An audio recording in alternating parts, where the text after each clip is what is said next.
Good evening, everyone, and welcome to episode 1 of Jam Sessions, the new live music-centric talk show, part of the Box podcast, the new podcast network that we have started as a spawn from Comic Relief. I'm joined here tonight by a couple of wonderful vocalists and even more wonderful human beings, Mike Garrow of Savage Hands and Ryan Kirby from Fit for a King. Good evening, guys. How are we doing tonight?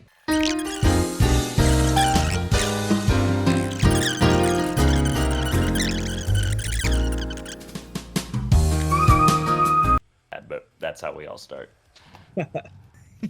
That's the most condensed version possible of why I started wanting to do vocals. What about you, Mike? Well, he's not lying. No, similar story, but I mean, mine started with I had sort of a rough childhood, all across the board. And one of the main things was I just didn't have a lot of friends. So, in seeking and searching ways to make friends, you want to try to become the center of attention. Mm-hmm. And in the beginning, I was very introverted. Just from family stuff, I just became an introvert. And I want to say towards the end of my middle school adventure, I started listening to emo music and stuff like that, and I had this big ass it was like a karaoke mixer all in one. You could plug 2 mics into it. It was like the starter karaoke machine. Yeah. And you could put CDs in it and it could play. It was meant for karaoke CDs, but I would just put band CDs in and then just sing and scream over top of them. But I was always a singer anyways, but I was I want to be able to scream, so I started screaming and stuff. And then I think when I was in high school, Justin, our guitarist, who's also my cousin, I got him into music, and then he started playing guitar, and then we went to our first show, which was it was Silverstein, Aiden. Was that the one at the 930 Club? Yeah, he is legend. It dies today, and I Killed the Prom Queen. And when I saw all those guys up on the stage, I remember on the way home, Justin was like, "Mom, Mike can do that, right?" And she was like, "He can do what?" And they were like, "Scream." And then they were like, "Do it." So they put on some Silverstein song.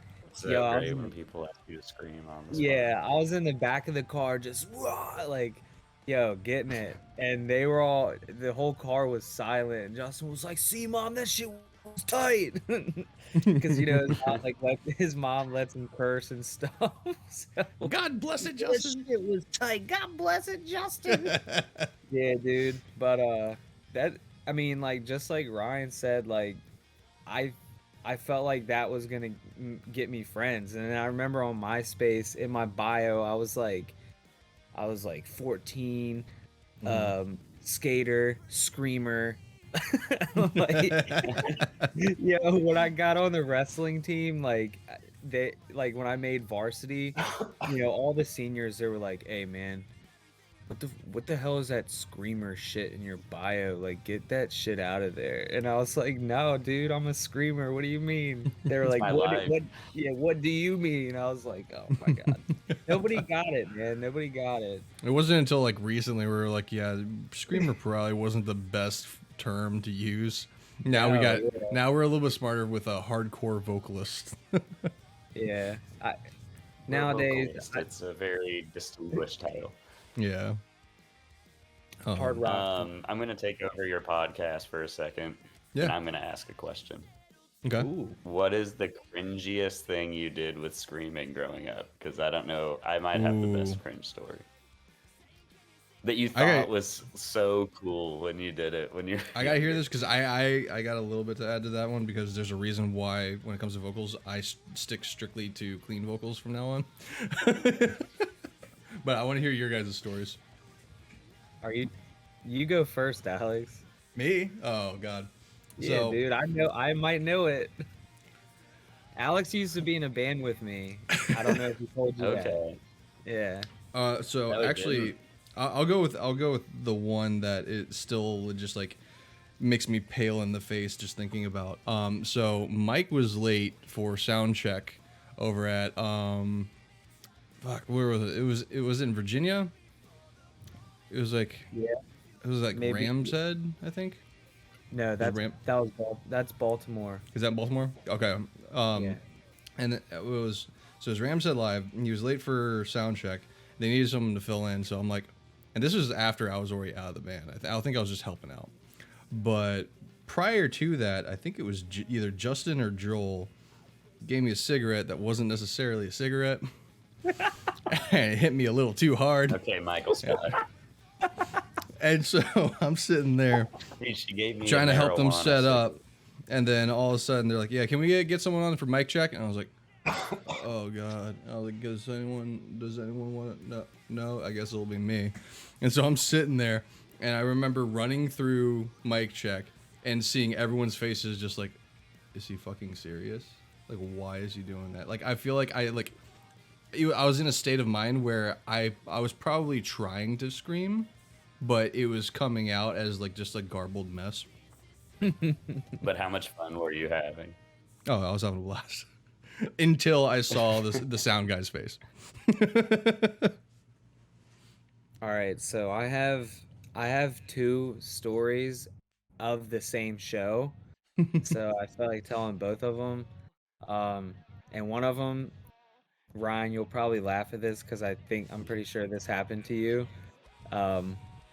But so basically, it was a Christmas show that we did at this bar that we used to have in town. It was called Memories Bar, and we operated our shows on bar hours. So like our shows would start at 9 and end at 2, and my band would always headline just because we were like the most popular from this area, and we could keep the people out. People would actually stay that late. Yeah, watching you guys yeah. play. Like all of our friends, we just get trashed. But so basically, I had just come off of pneumonia. I had pneumonia in the beginning of December, so like my vocals were definitely not up there. Like I should not have been playing, but we played anyways. So and the owner would always like give us a bunch of drinks on the house and stuff. So I think somebody brought over a platter of shots or something, and it was during one of our songs where my register is like over the mountaintop the entire song. And especially like it gets over the mountain after the first chorus, and then it stays over the mountain and goes up a couple more peaks. And there's like a little instrumental break right before it, so I took the shot during that, and it wasn't the alcohol that screwed me up, it was like it going down the wrong hatch that really screwed me up. And I had like this hiccup thing that kept happening, and I totally just didn't do the high note part. And then for the rest of the song, I was over in the trash can like thinking I was gonna throw up but not throwing up, and everyone's like looking, like the guys are still playing, they're just still going, they're like, we can't stop. And like I wanted them to stop because I was like, dude, I can't breathe, like I can't even perform right now, and they're just still getting it. No, my guys aren't looking at me, but the crowd is like concerned like with what's going on with me. So after that, I got my breath back, and I remember like somebody was like, dude, that was embarrassing. I was like, yeah, I know, it was very embarrassing. So I built these stage boxes, right? Did they light up when you stepped on? Yeah, I did have some of those, but those ones are too heavy. But these ones, I welded them. They were really sturdy, except for the one that I stood on, apparently. And this was later in the show, and I guess I had a little bit too much to drink. I don't know. I stepped on that thing, and it slid off of the stage, and I fell into the crowd, but the crowd didn't catch me, and I fell straight on my face. And there was a video, and it got blasted all over social media. Like all the girls, like my ex at the time, like all her friends were up front, and they kept sending that video everywhere. And like I was like, yo, can you guys please stop sending that So it was video? her ex and her friends that were making it. Yeah. They were the ones who didn't catch you. Yeah, no, none of them Because you said caught they were me. in the phone. Yeah. There's a reason So why she's not only next. did they not catch you, they used the video to embarrass you further after. Yeah, and they thought it was they were like, it's fine. I'm like, no, it's not fine. But there's All way right, more I can embarrassing give stuff. you. I can give you a. I'll give you a really cringy story about vocals, and then an embarrassing stage thing. So cringy was when I was 14 and just started screaming. You remember MySpace bulletins? Oh, So I screamed, and you know how you record your voicemail? Mm-hmm. I screamed for my voicemail and then asked people to call me and leave their opinion. Yo. Oh my god. I was 14. So just ultra distorted voicemail vocals. Oh Pretty my God. ingenuitive. So Yeah, I mean, you ain't got nothing else. Why not? they weren't good. I mean, you got good distortion through the phone microphone. Yeah. Yeah, you don't have to scream nearly And as much. then, so that's that. Just looking back, I'm like, I cannot believe I did that and just put my number out there and said, call me and tell me your opinion. Leave a voicemail and tell me what you think of. Oddly, some people actually left real criticism, which I don't. Looking back, I'm like, how could you even know what I sounded like? Because it just sounded like as I was screaming into the mic. He's going through a tunnel. And then the embarrassing live show was I was really sick. That's the common theme, I guess. I was really sick, and then we were playing a local show, so you're like, whatever, I'll get through the show. You play one show a month when you're in a local band. Yeah. So I went and played, and the sickness included a lot of diarrhea. Oof. Ooh. And I went on stage, and we had a one-liner, breakdown one-liner. I screamed it and just let loose. But nobody knew except me, and it was our last song, and I got in my car and drove straight home right after. Oh my god. Holy shit, no pun intended. Yeah, that's, Oh my so that god. was. No, I don't know if anybody knew, but it had to have been weird because I just went straight from the stage to my car and drove home and didn't even talk to my band. Oh my god. Because I lived like 15 minutes away from the venue. Oh my god. I will say, no matter how old you are, diarrhea is no joke. Like, Dude. if it's bad, it's bad.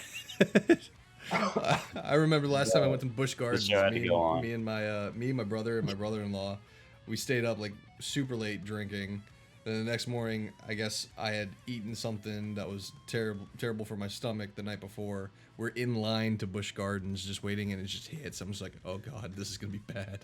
I made it by just a millisecond, but it was, yeah. I don't joke with diarrhea. Dude. Without getting into detail, it's a great feeling when you get to the toilet just in Yes. Yeah. Absolutely. Dude, More on the I don't- subject of influences, though. What was like the one band that kind of like set the bar for you when it came to music? Would you like? Oh, was that for me or for Either of you. You can go. I went first last time. You don't have to be so nice. I was kind of wanting you to go so I could think a little bit. No, I'm kidding. All right, well then I'll go. I won't put you on the spot if you don't want. or if No, you're I'm thinking. cool. I'm just gonna say Silverstein just because Mhm. I already said it, but like they were. Shane Told was like, I wanted to be him, and my vocals like replicated like my scream in the beginning from like 2004 until we started, Savage Hands really is when my scream started to change, but like I sounded similar to him and the lyrics even read similar to his. Like I kind of mirrored everything. I don't know. He was like my favorite, um, vocalist and writer for a long time. Still is one of my favorites. Dude's awesome. And we've had the pleasure of opening for them a couple of times, and it was super cool. Uh, but yeah, that's one of my main influences. And like now, I mean, I still do influence from Silverstein a little bit, but I take influencing like in a different way now. Like when I'm writing, I tend to not listen to anything that we sound similar to. So like when we're getting ready to write a new record now, and I don't listen to rock music right now. I try to grab influence from somewhere else just because I just don't want my stuff to like grab from any of these bands out here. You know what I mean? I don't know, and it's not like a me being modest or anything like that. I just want to try I to feel like grab. you'll be too close to them if Yeah, you're listening to them all that. yeah, because I'm getting a lot of it, and it's not that I don't like the comparisons, but like I keep seeing, and it's always gonna happen, and I'm sure you'll tell me that.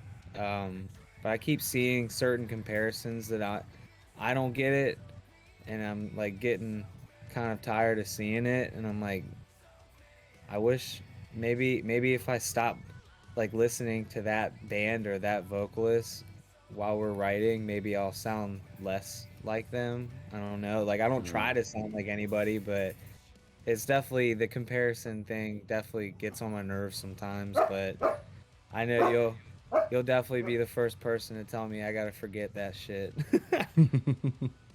Yeah, it seems like people's instinct is to always like try to compare whatever they hear to something else.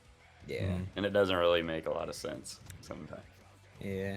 I get the like people say that I would sound a lot like um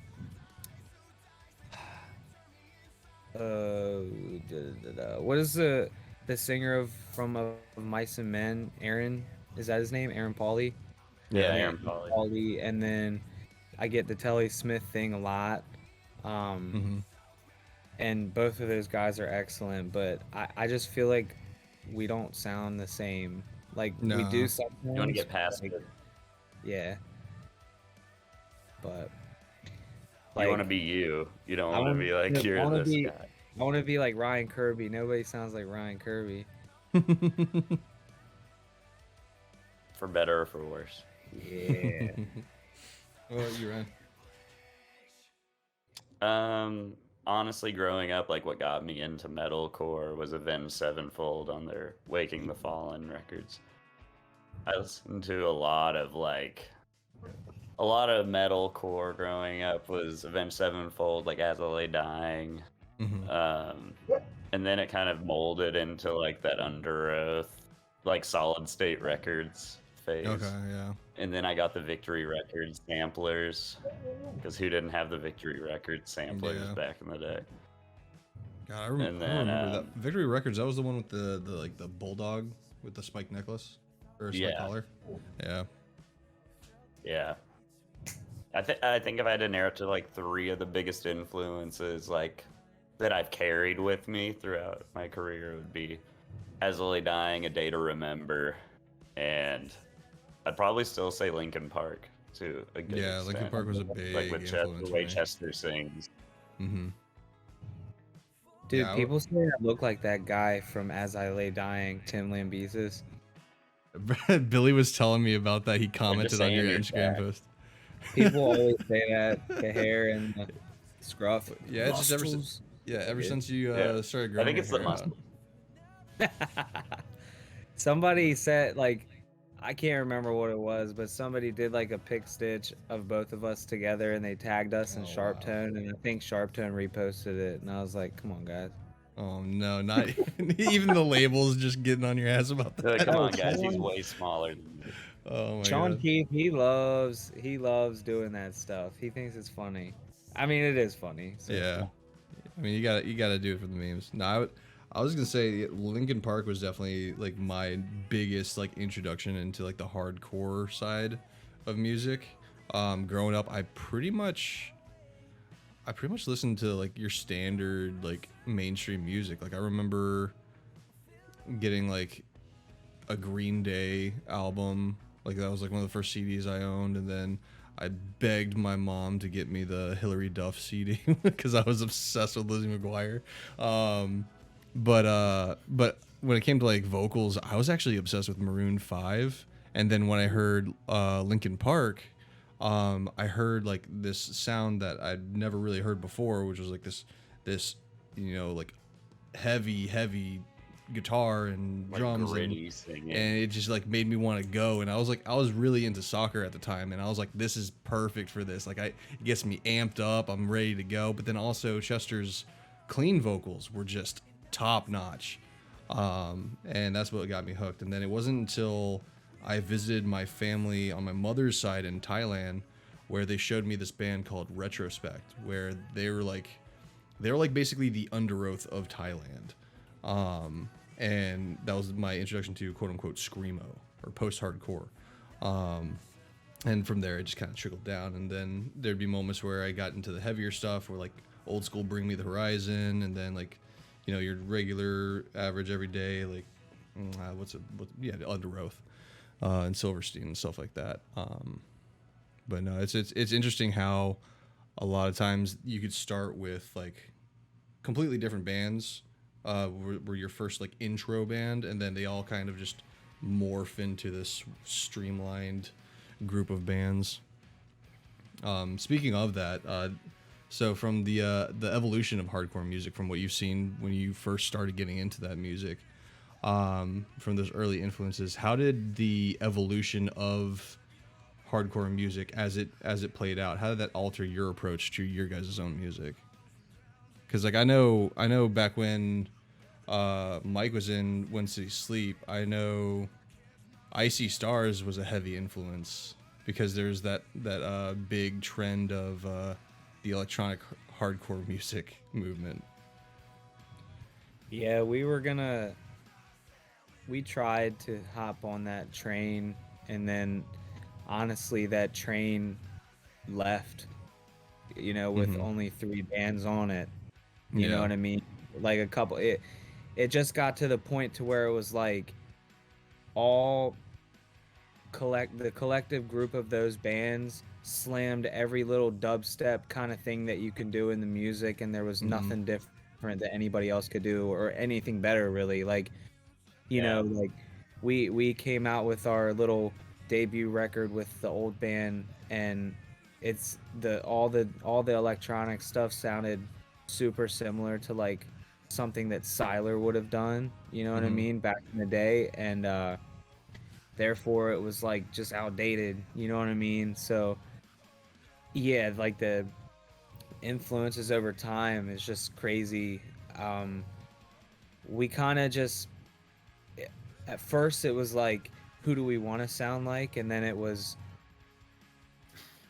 where are our strengths and what can we make shine, you know what I mean? And our producer was like, honestly, Mike, I think we should really focus on you and your voice, and we can wrap everything else around that, and then start to bring in a little bit more flashy stuff on the guitar and things like that. But yeah, it's funny that you brought that up, because I don't ever really tell anybody that story. People always ask why the old band ended, or like, what, like, why don't you like your old music or things like that. I'm just, for one, it's old, and I'm a lot better of a singer now, and my guys are way better at writing now. But 2, it's just, There's a dated sound. Yeah, that whole thing really upset me when that happened there, because I feel when we recorded that, it was definitely either like gonna be right on time or ahead of its time, and we waited too long, and too many bands had come out with the beat boops, and we were behind. Yeah, little dubstep stuff. What about you, Ryan? What kind of trends did you see going through your music career? I mean, it started like I think my first bands really were trying to get on that deathcore train. Mhm. If you remember when like Carnifex, Whitechapel, Yeah. and then you had all the MySpace deathcore, like Waking the Cadaver, Irish Front, all Oh that my stuff God. was almost like that whole MySpace deathcore era was crazy. So kind of getting on to the deathcore scene with the beginning and then moving over to the beat boop stuff after that. And then moving on to like low tuning bouncy riffs, like when Amir was really popping off with good like is it called Goodbye to the Gallows? I think is what it's called. See, I only When listened to keeping the it first real song. goes wrong and all that. Yeah. Yeah. And then I think Fit for a King's kind of just followed the curve at the newest album being more traditional metalcore and then I think after this record we're kind of moving back towards the heavier direction Okay. that we were doing on Dark Skies. And we've kind of learned, I think, because once your band gets to a certain size, you learn this is what people want from our band. And we've tried so many different forms of metalcore. And we've kind of learned through 6 albums, like, all right, our band's gotten to a really good size doing these. Like, this song has 20 million streams, this one has 2 million. Obviously, people prefer hearing this style.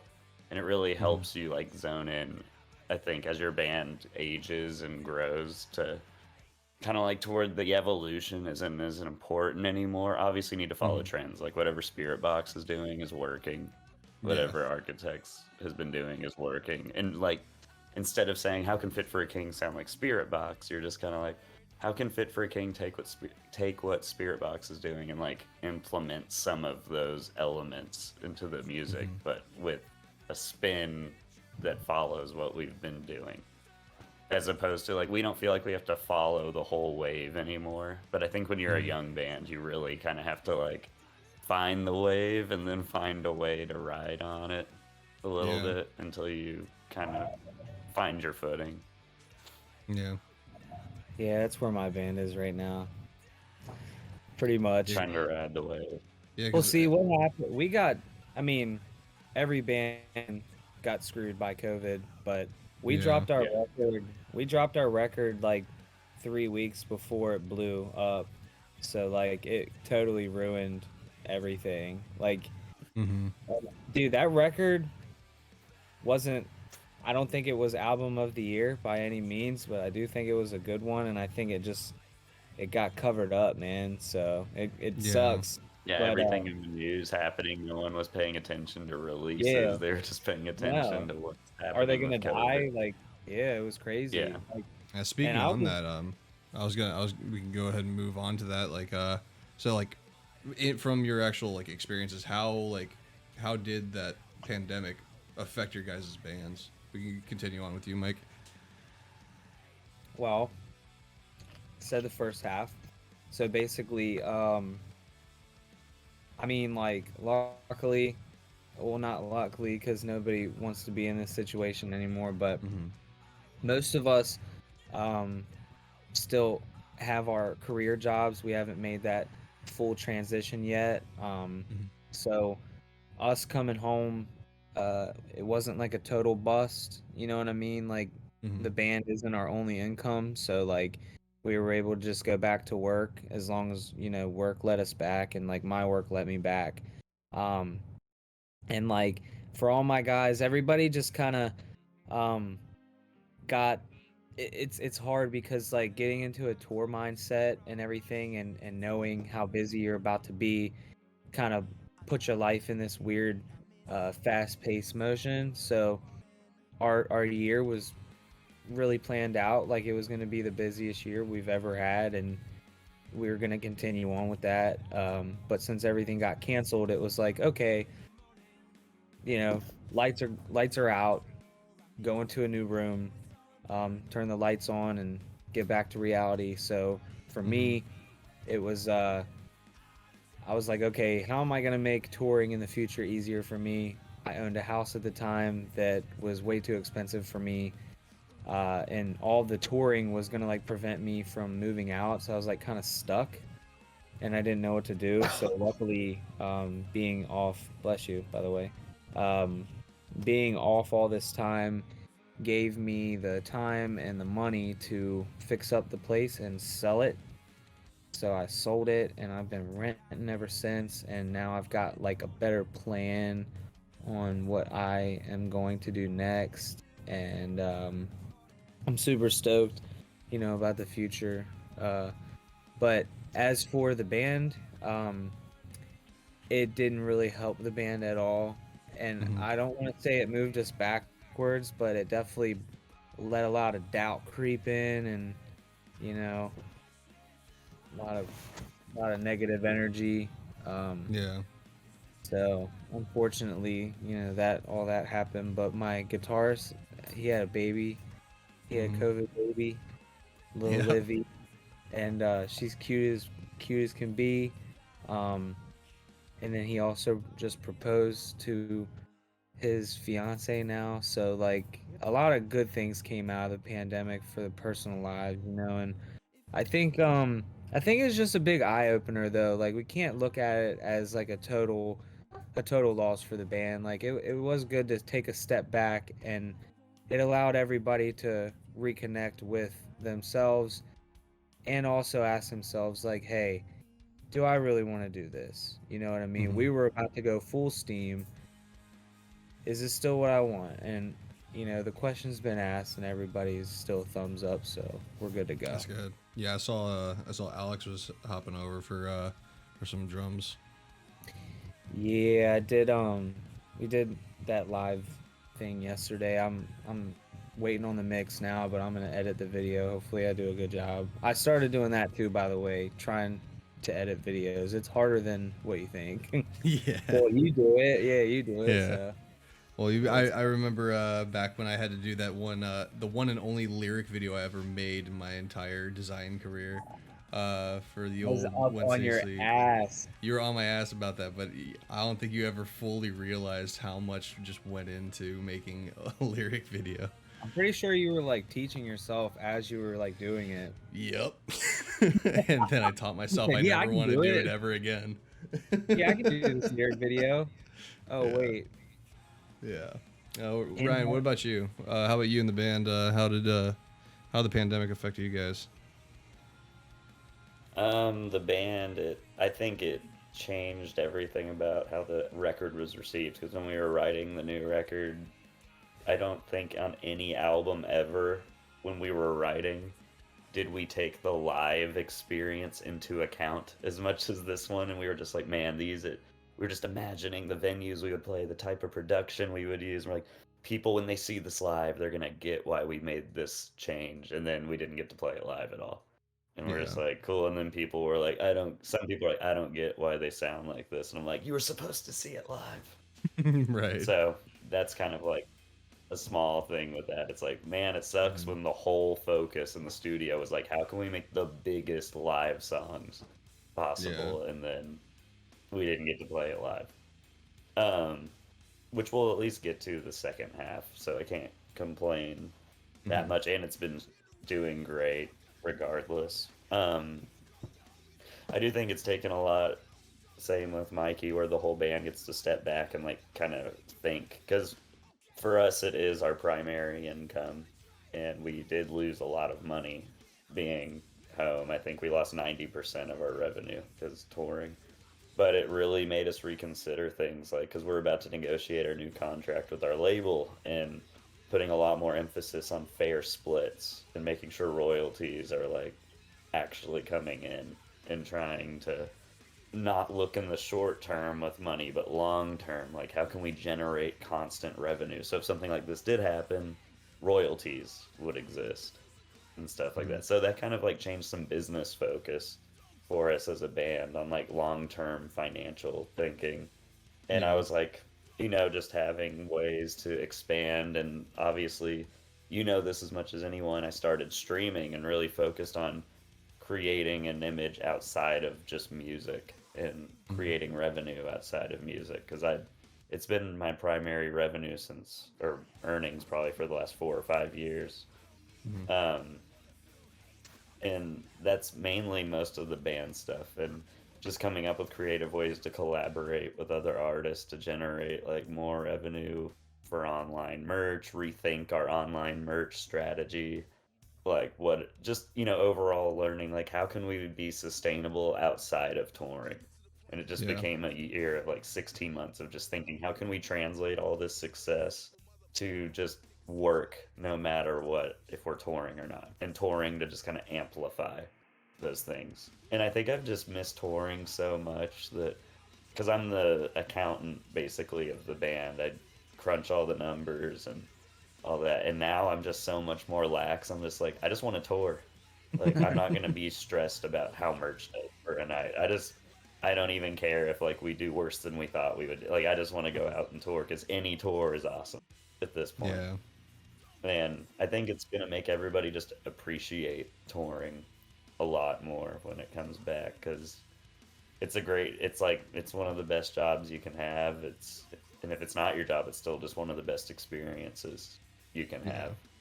And then personally, we adopted 2 kids, and if I didn't stay home for the pandemic, I honestly wouldn't have seen them hardly. And now I've gotten to see them like too much.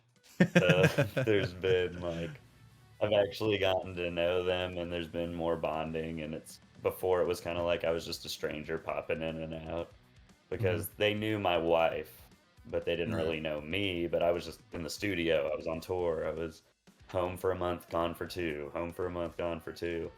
And now I've gotten to know them. And then when we go back to touring, there's going to be more of an emphasis on like, let's do tours that are very like, let's be smart about how we tour so we can be home as much as we can while also not jeopardizing the band.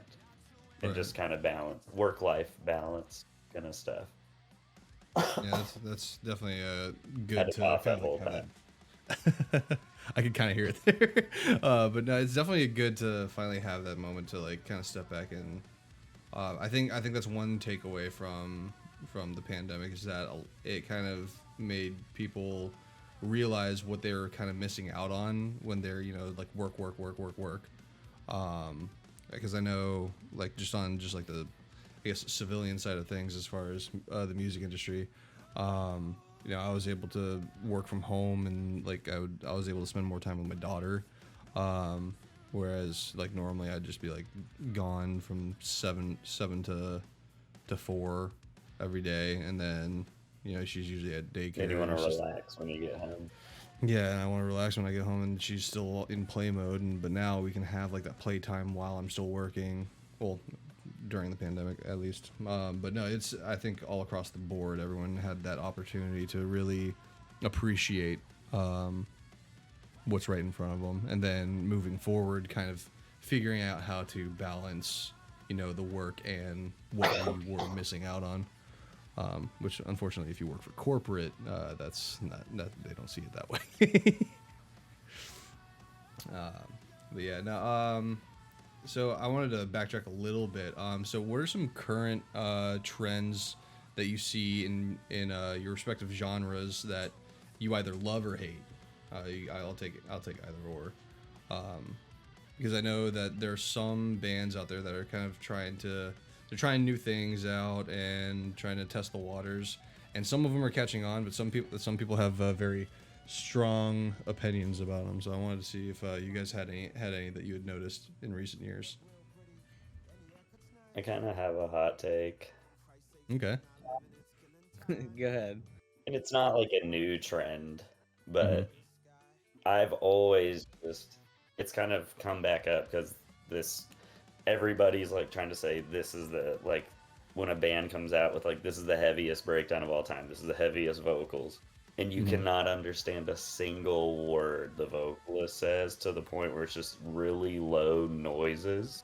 I know there's a market for that, but for me, I'm just like, don't you want him to like be somewhat like I'm reading the lyrics while he's screaming, and it's still not getting it.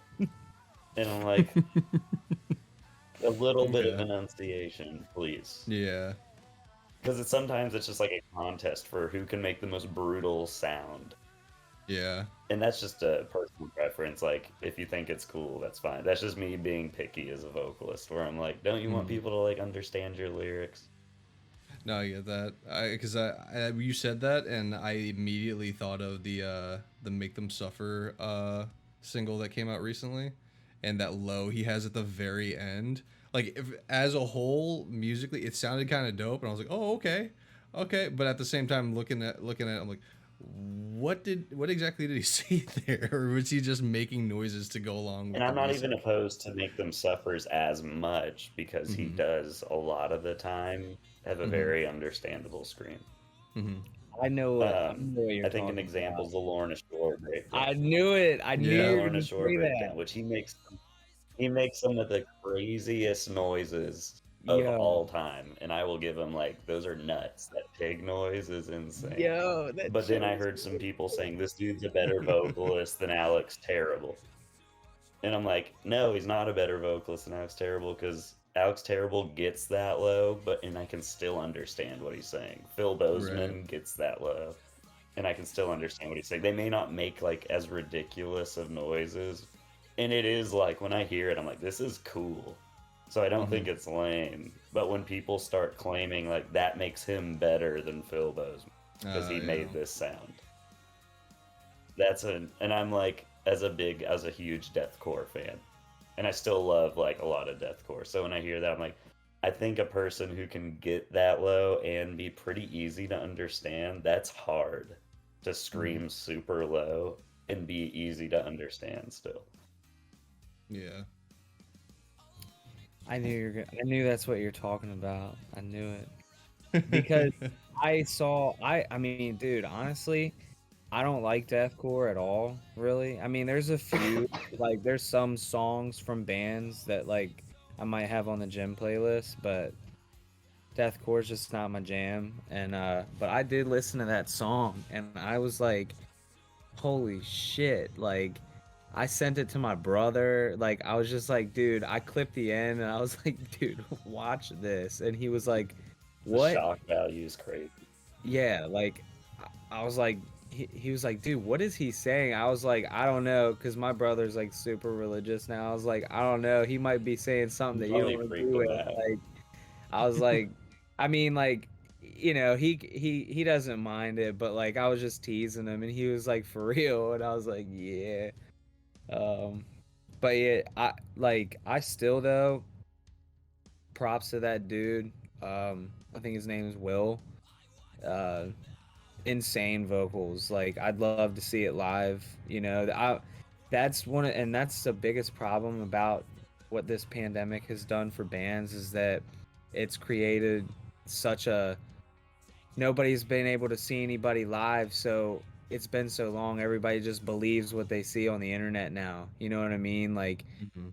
even like the live stream videos, like, I, They're you know, edited a lot. yeah, they can be edited just like, and I'm not gonna lie, like yesterday when we did this drum playthrough, yes, the video that I recorded, it's all one take video, but I did it like 8 times, and we chose the best, you know, the best playthrough that he did, and they're going to mix those drums. You know what I mean? So like, it's going to sound good.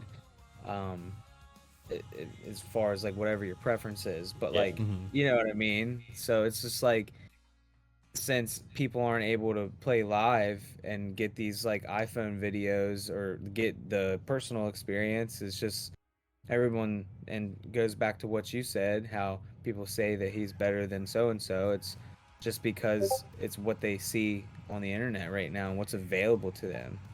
um, Mhm. and I hate that. I can't wait for live music to really just be full swing, and then that gets going again. Because I love when I, I don't want to say I love it, but I kind of like get one of these things because I work hard, and I know you work hard to be able to be a great vocalist live. Like, a lot goes into it. It's not just about, like, okay, you can track it, but can you do it for 30 days straight? jumping up and down and being stressed out about your numbers and this and that. Like, people don't understand that being a vocalist, like, a lot of things go into your voice. Right. So many different things. And for me personally, stress and what I eat, like, I don't even eat like 3 hours How or much 4 sleep hours you have to before get show. every night in a moving vehicle? Yeah, I don't eat. If I eat anything during the day, it's like breakfast, and then at like 10 o'clock at night. You know what I mean? But okay, a trend that I don't necessarily like, and this one is just like it's kind of stupid, but I don't know. I like I like wearing boots. I got a couple different brands of boots. I spend good money on boots. I'm buying boots for the craftsmanship and whatnot. I'm trying to buy American made stuff, and like one of my band members wears them, but I hate Doc Martens. I hate them. And I fucking hate the fact that MGK told everybody that you're not a rock star if you don't wear Doc Martens, like whatever. And honestly, MGK only became a rock star recently? Like, I he was know. all about I rap love, from like 2008 until like bro, He's a rock yesterday. star. He's a star because he raps. I love MGK. I love. I mean, I'm And the not gonna music's say. catchy. Yeah, it Yeah. wasn't my favorite record, but like I enjoy the record. I still listen to it. But and this has nothing to do with him, but I just like I hate it when like I show up and I've got on these like $400 pair of boots, and then like all someone's talking about is the damn docs, and I'm like, bro, fuck your docs. Mhm. Like, no, I'm kidding. It's just me being bitter that I spent too much money on a pair of boots. Hey, but it's just like the trend that I don't know. Mhm. The trends get like too much for me. I don't know. Yeah. I'll never buy a pair of Crocs. I'll never buy Doc Martens. Um, and what else?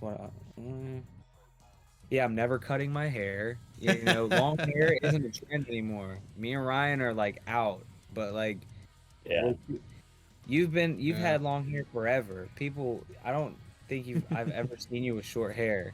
So, You don't want to. I think I did a deep dive on his Instagram one time and found like an old like church photo or There's something. one on like there. that. There's the first King promos. Oh hell yeah! Yeah, I think that was back when I first started doing Loki's gonna bring it back, design though. work for you. I think I was like trying to like find a good photo for some of your stream design. And I found that photo. I'm like, oh, so You don't that's need what to he go looks that like with far short hair. It's terrifying. I Yeah, I might. think My wife would leave me. I remember we all. I'm pretty She's sure right we all here and didn't even had the. deny it. I think we all did the whole like flat ironed hair at one point. I Yeah. remember that. Had a blonde streak in my band. And I was trying to look back. I don't think the guys in Fit for a King ever did the whole like when the military cuts were a big trend. My forehead's too big for that. Well, Justin's was too, and he still did that. Oh yeah, Dustin, my guitarist, man. He grew his hair back out, right? Yeah. Yeah. It's it just looks different because I'm used to seeing him with short.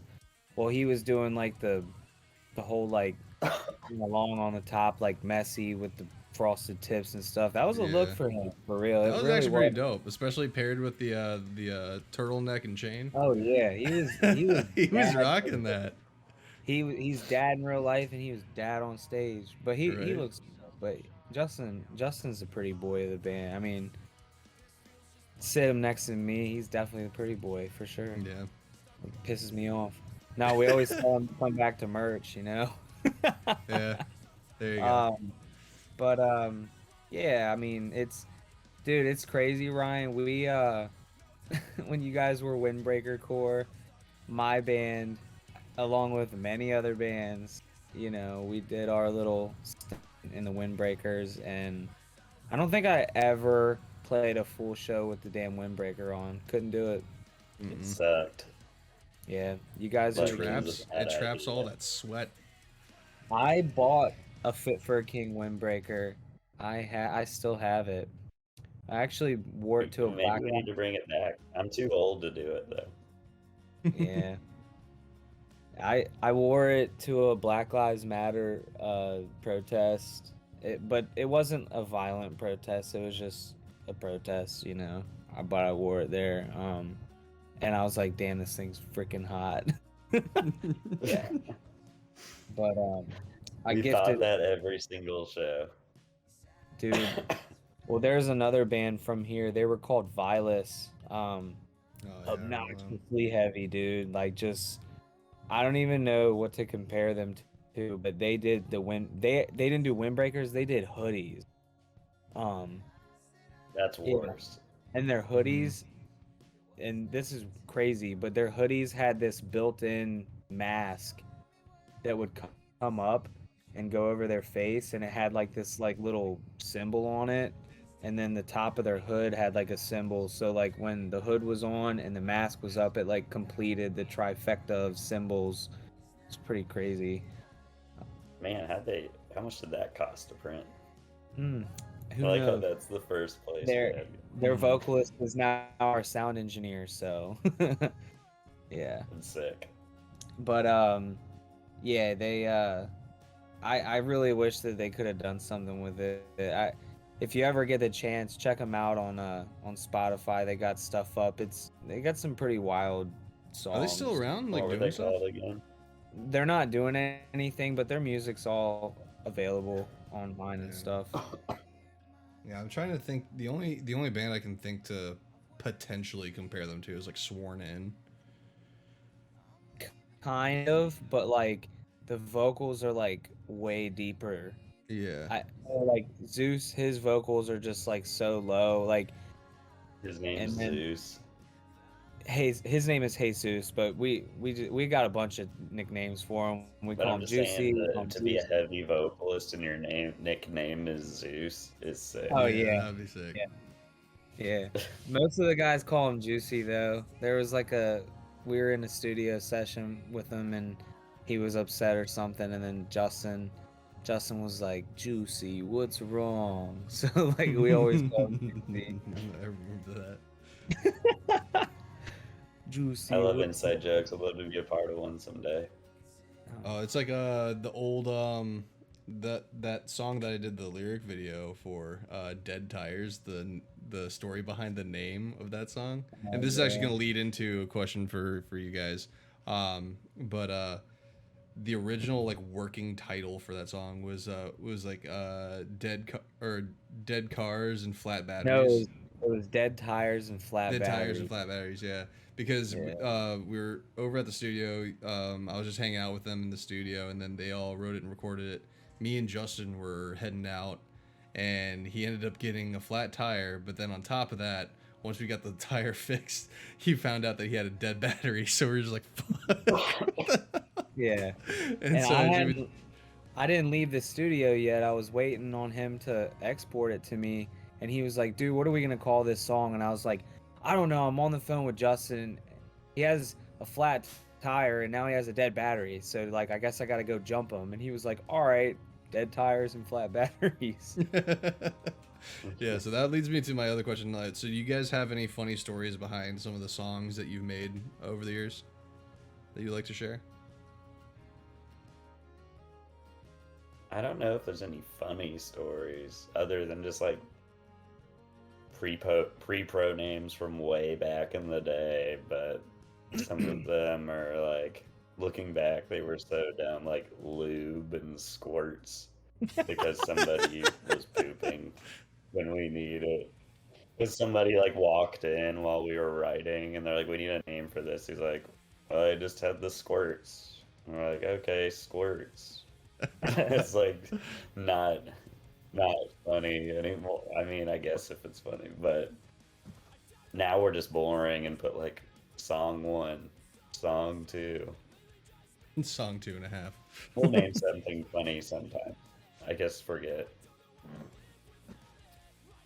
So for me, I don't really know if this is like a funny story, um, but I kind of laugh about it now and also like wonder what if. But so when Savage Hands was like first, you know, trying to do something, we had like, you know, a whole EP of music, and we had Miguel Cardona from Siler. He was helping us out, and he showed it to his attorney, Alex Plexma, and Alex really dug the music, so he wanted to start working with us. And so to me, like in the very beginning, like I didn't know anything, but I just knew that Alex, all the people that he worked with, and I was just like, oh my god, this is crazy. And like Paris being at the time one of his biggest bands, I was like so stoked because Paris is like a huge influence for me. I love female singers. Like female singers to me, I think it's because like my vocal range is like more in that um area. But anyways, like, so I got a phone call one day from our producer, and he was like, hey, so you might have to come out here to change something on your song. And I was like, why? And he was like, well, basically the attorney thinks that it sounds too similar to a Paris song. And I was like, no, it doesn't. And he was like, yeah, no, he says it does. And he says that he can't work with you guys unless it gets changed, because it's like, it's too similar. Like, it's like you guys ripped it. And I was like, well, you wrote the song with us. What do you think? And he was like, well, let's change it. So I had to fucking drive 3 hours to go change a 10-second chorus. Hey, I changed the melody of like, it was like 5 words.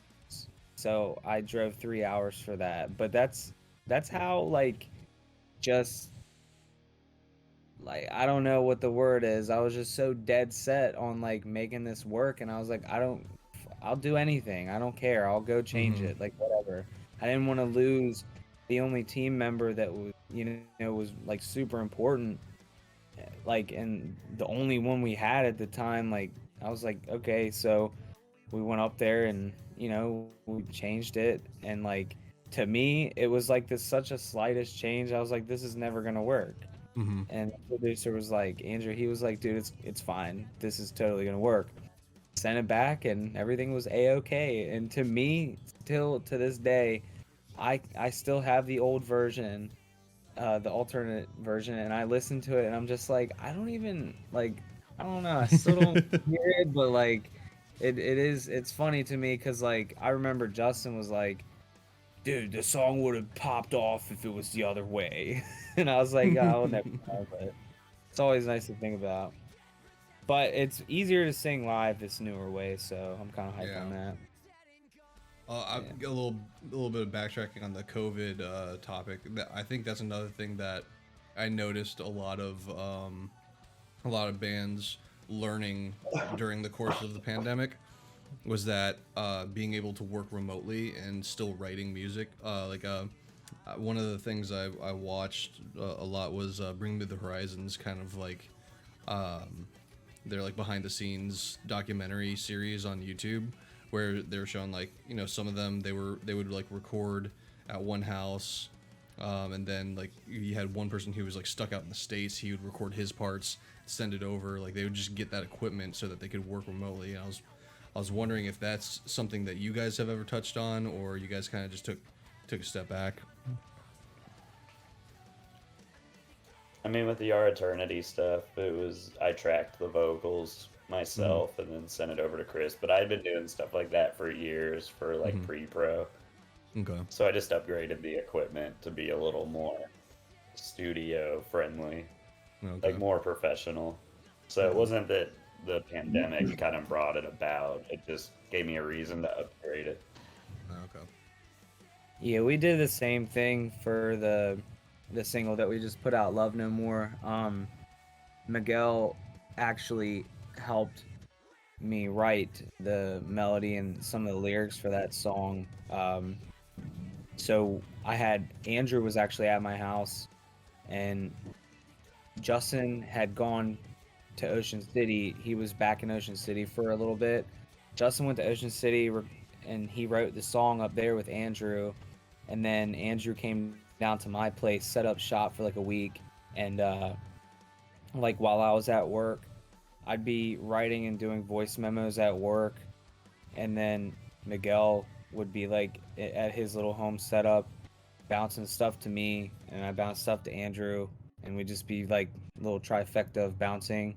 And then like once I would get home, track some stuff.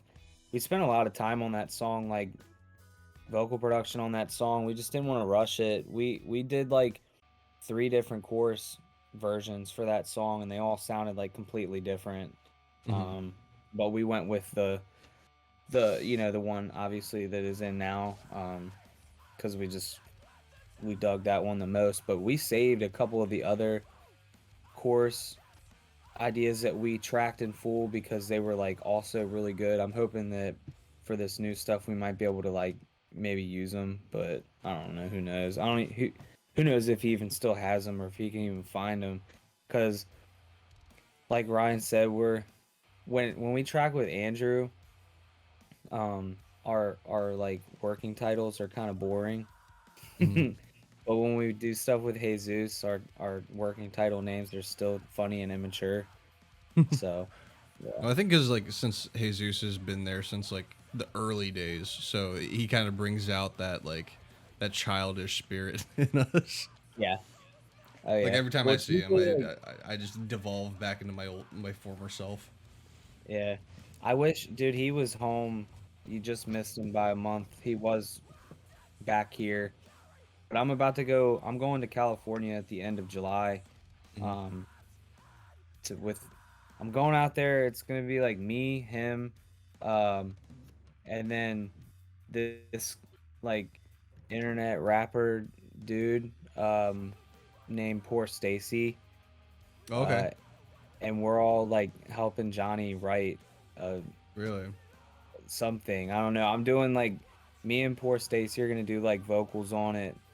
But yeah, like Zeus is probably gonna write it all. But I'm mainly going out there to just hang out. I've never been to California and just hung out. I've always had a schedule. I don't know if it's been like that for you, Ryan. Like if you've ever like gotten to spend time out there and just like no schedule or nothing, just like hang out. But I've never had that, so I'm like really looking forward to just like seeing what California is.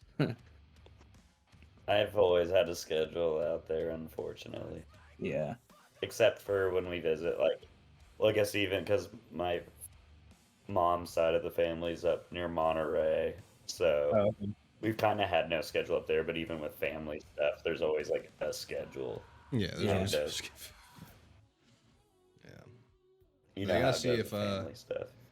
they gotta see if in the future if they can start planning a little bit more spaced out tours where they give you enough time for like layovers, essentially.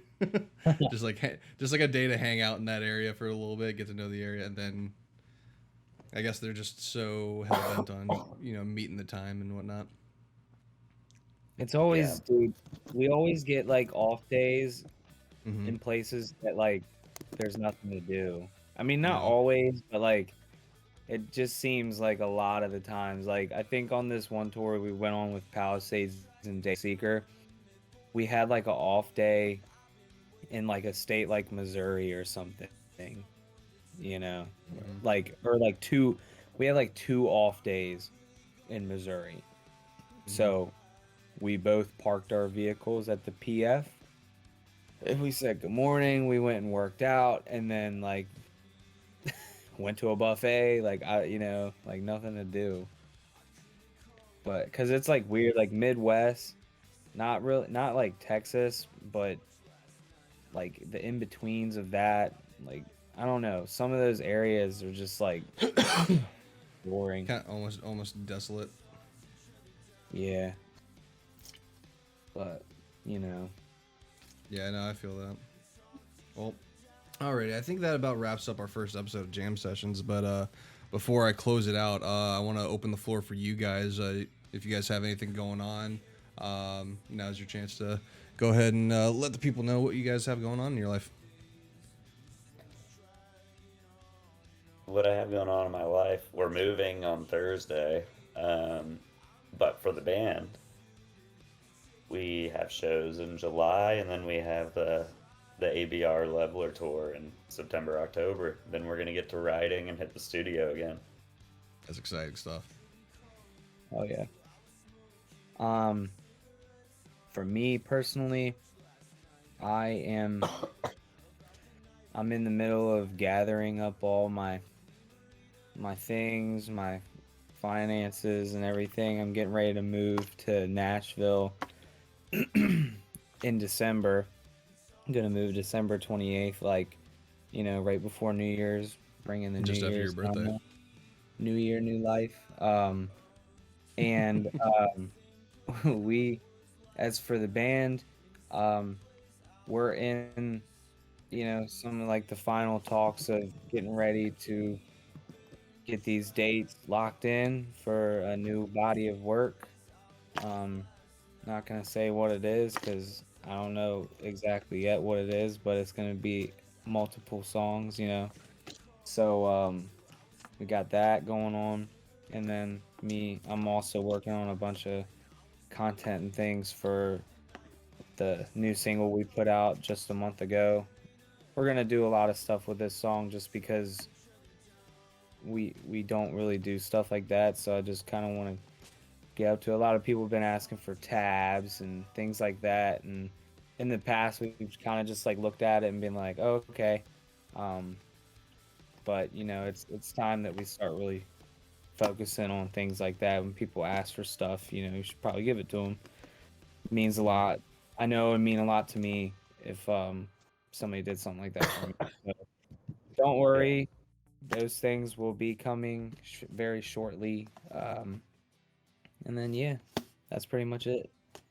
Awesome, guys. Awesome. Well, thank you again for coming on. I know, Ryan. I hope you're feeling better. I know you're coming off of that fever, and I know you got a lot of stuff going on with the move and whatnot. So I appreciate you for coming on by. And Mike, I hope to see you before you head out to California. We'll get together on that. Yeah. That has been episode 1 of Jam Sessions. I hope you guys enjoy it. If you guys are watching on YouTube, please leave a like, share it, and subscribe, please, to the box. If you're watching on Twitch, I will be signing off shortly here. And tomorrow night, we have another episode of Comic Relief. We're going to be wrapping up a little bit more of what's been going on Loki, as well as breaking down the latest trailer for Shang-Chi. If you guys have not seen it yet, you guys have to see it. There's some crazy shit in that trailer. I'm not going to spoil it for you. But yeah, thanks again, and you all have a great night.